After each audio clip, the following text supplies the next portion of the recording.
Bonjour, bonjour ou bonsoir selon l'heure à laquelle vous nous recevez. Alors, comme convenu, il était donc question qu'aujourd'hui nous puissions aborder une nouvelle vidéo portant sur la présentation de l'interface Robot Structural Analysis.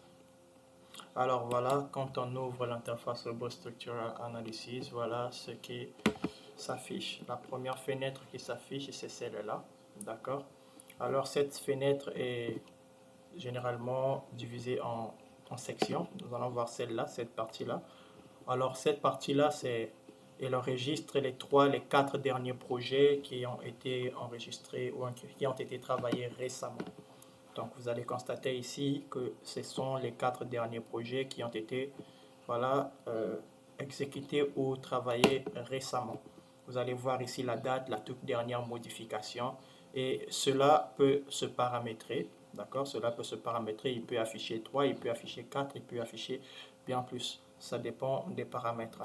Alors nous avons aussi cette zone-là, vous allez voir ici, nouveau projet. Donc ici, c'est pour démarrer un nouveau projet. D'accord?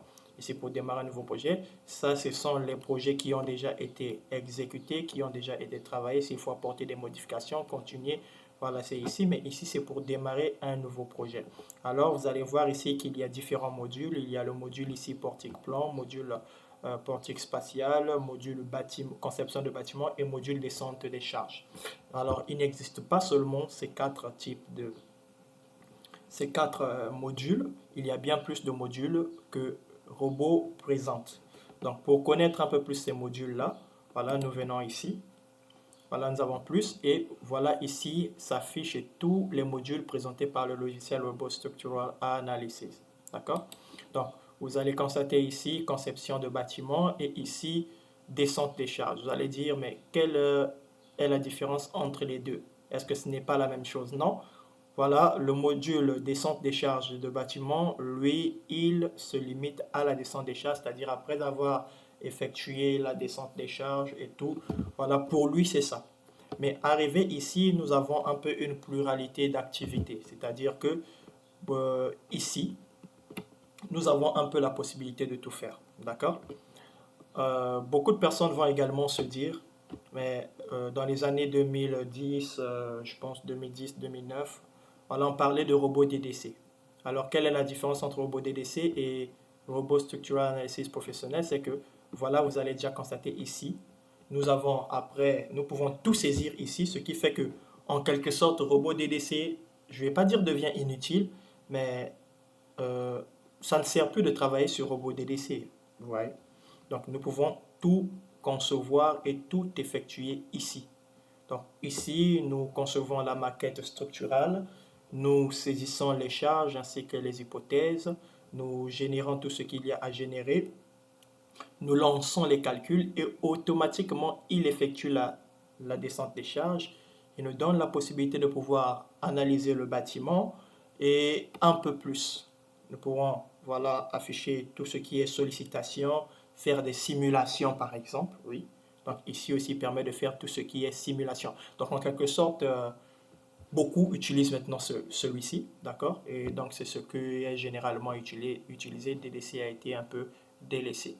Donc voilà, avec ça, nous avons un peu une pluralité d'activités. Tout ce que nous pouvons faire sur le bâtiment peut se faire ici. Vous pouvez aussi concevoir ici tout ce qui est structure mixte, c'est-à-dire bâtiment avec de l'acier. Tout se fait ici, études de vent, études sismiques, tout se fait ici. Voilà.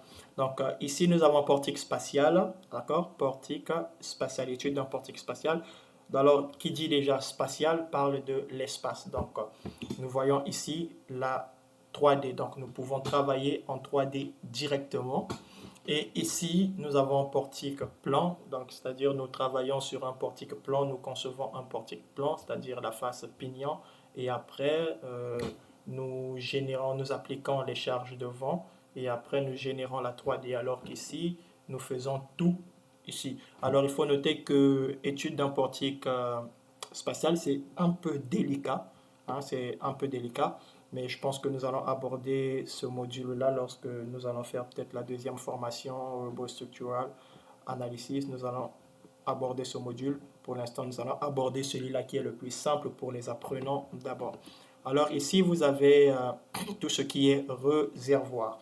Donc ici, étude d'une coque, on va faire tout ce qui est réservoir. Et vous allez aussi constater que beaucoup d'autres personnes peuvent travailler ici même pour des bâtiments. C'est-à-dire, ils travaillent pour des bâtiments pour la simple et unique raison, c'est que il va tout modéliser et tout calculer en éléments finis. Parce que ici, quand on conçoit ici, tout se fait en éléments finis. Tous les calculs se font en éléments finis. Donc, pour les ingénieurs, ils comprennent un peu la notion d'éléments finis. Alors, pour les techniciens, bon, voilà, et ça demande un peu plus d'avancée. Et voilà. Donc, ici, nous avons tout ce qui est treillis spatial, tridimensionnel et tout ça. D'accord? Ici aussi, c'est treillis plan. Et donc, nous avons une pluralité, beaucoup de modules. Vous allez comprendre que le logiciel robot est un logiciel qui est très vaste. D'accord? Ici, c'est l'étude des plaques. Donc, c'est un logiciel qui est vaste. Et donc, s'il faut l'apprendre, s'il faut apprendre tous les modules, voilà, ça demande quand même beaucoup. Alors, nous allons tout simplement travailler sur les portiques. Puisque nous travaillons en charpente métallique, nous allons aborder les bâtiments quand nous allons aborder un projet de béton armé en bâtiment. Donc, ici, c'est ouvrir un projet, c'est-à-dire un projet qui a déjà été exécuté, sur lequel nous avons déjà travaillé, et soit nous voulons modifier le projet, soit nous voulons continuer le projet. Donc, vous allez constater que lorsque nous allons ouvrir notre nouveau projet, lancer notre nouveau projet, nous allons enregistrer, et après avoir enregistré, la prochaine fois, vous allez constater que nous viendrons directement ici, ouvrir, et nous ouvrons automatiquement le projet. Voilà. Et il va ouvrir le projet en tenant compte du dernier enregistrement qui a été effectué. Voilà.